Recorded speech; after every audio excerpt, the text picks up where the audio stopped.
तो दुनिया का 5वां वेद महाभारत में महाराज धृतराष्ट्र का चरित्र चित्रण है।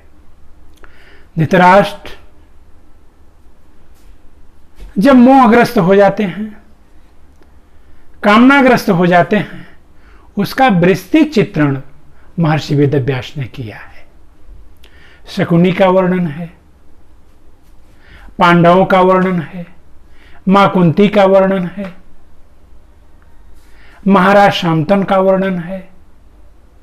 यानी महर्षि वेदव्यास ने किसी भी चरित्र को छोड़ा नहीं है। महाभारत में एक एक चरित्र को पारदर्शी दृष्टि से उसके गुणों का वर्णन किया है, दोषों का वर्णन किया है। महाभारत पढ़ने के बाद हमारी बुद्धि कुशाग्र बनती है, समस्या का निदान करने के काबिल बनती है। महाभारत एक ऐसा ग्रंथ है जिसको पढ़ने के बाद व्यक्ति बहुत ही विशाल हृदय का हो जाता है। महाभारत में जैसे भगवान कृष्ण का जीवन चरित्र महर्षि वेदव्यास ने बहुत विस्तृत तरीके से किया है। इसी के साथ साथ प्रातः स्मरणीय पितामह भीष्म, जिन्होंने आजीवन ब्रह्मचर्य रहने का व्रत लिया, ऐसे पितामह भीष्म का जीवन चरित्र का वर्णन बहुत ही सुंदर तरीके से महर्षि वेदव्यास ने किया है।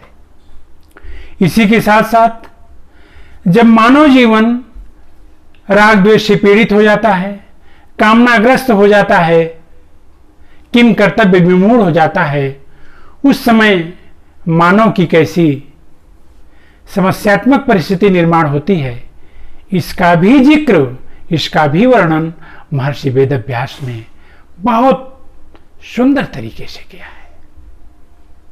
यानी मानव जीवन की ऐसी कोई समस्या नहीं जिसका वर्णन महाभारत में न पाया जाता हो।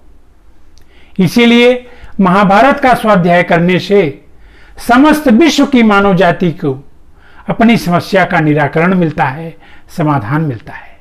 जब हम महाभारत को राग द्वेष से रहित होकर के जब पढ़ने के लिए बैठते हैं तो ऐसा लगता है कि महर्षि वेदव्यास जी हमारे ही समस्या का वर्णन अमुक अमुक चरित्रों के द्वारा कर रहे हैं।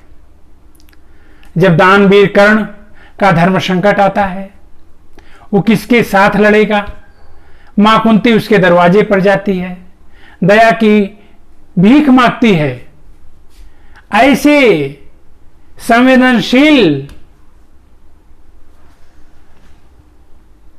पक्ष का वर्णन महर्षि वेदव्यास ने किया है। देवव्रत यानी पितामह भीष्म अपने पिता के सुख के लिए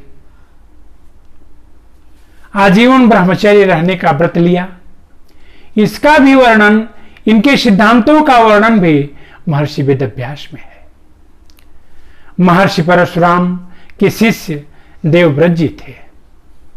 महर्षि परशुराम यानी ज्ञान की चलती फिरती बोलती लाइब्रेरी, उसका भी वर्णन महर्षि वेदव्यास ने किया है।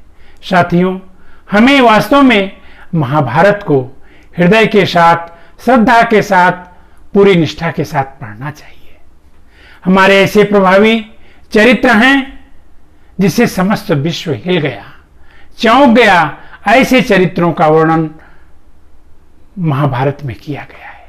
उसे हमें पढ़ना चाहिए, उससे शिक्षा लेनी चाहिए, उससे प्रेरणा लेनी चाहिए और अपना जीवन विकास करना चाहिए। धन्यवाद।